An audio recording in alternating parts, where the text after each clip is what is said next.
Hi, my name is Laura, and I will be discussing gender roles among African American women.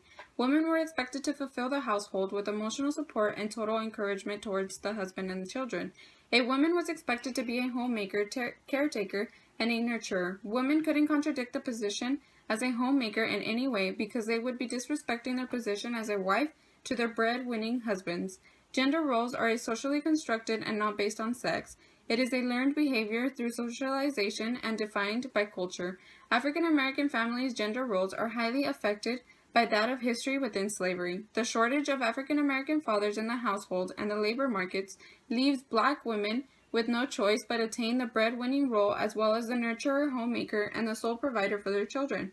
On the small farms with few slaves, women were more likely to perceive the same labor as men. Usually, especially on the large farms and plantations, field work was divided along gender lines with more physically demanding tasks assigned to the males.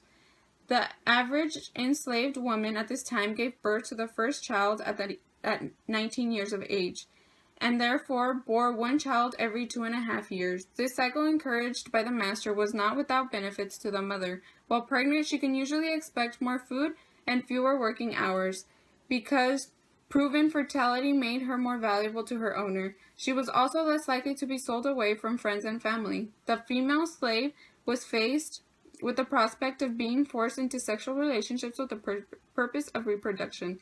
Perhaps more disturbing, she might be witnessing to her daughter suffering in the same fate.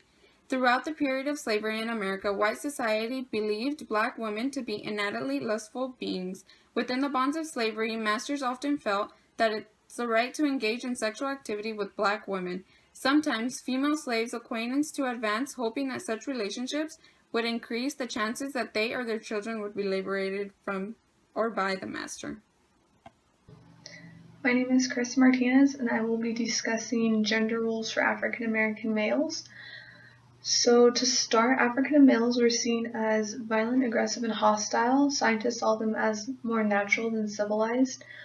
They were believed to be ruled by instinct or bodily impulses. They were seen as sexual. Their body types were toned and muscular, which made them to be laborers. How they were seen would also be related to their controlling images. So their first controlling image was the Uncle Tom, who was domestic, easy to control, gentle, humble, Christian slave, willing to discipline other slaves. He was usually older. He was past his sexual prime, so that made him trusting. And there was the Sambo, who was young. He was born into slavery. He usually had torn up clothes. He was addicted to all things pleasure. He believed that he needed slavery. Otherwise, he would be no use to society, and he would just run around and get in trouble. That would lead into the Mr. Tambo, who was similar to the Sambo, but he was musically interested, so he usually played an instrument. There was the Zip Coon, who was usually overdressed in a tux. He didn't know how to dress appropriately to situations. He mimicked whites. He was not a slave. He didn't understand what to contribute because slavery was seen as the only way that Blacks could contribute into society. There was a noble savage who, no matter how educated, dressed, etc., he wasn't seen as white. He wasn't to be trusted. There was the Mandingo, who was hypersexual. He was kept in check by mob violence. He was much like a bull in people's descriptions.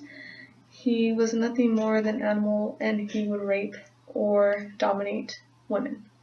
There was also the Black Brute, who was a threat to white women, society, etc., constantly in violence. He deserved to be punished. And he was a being of angry passion, and then that would lead into the thug/gangster role that is seen in modern day society. So basically, these gender roles or controlling images would brand African Americans during that time and have continued to brand them now in modern times.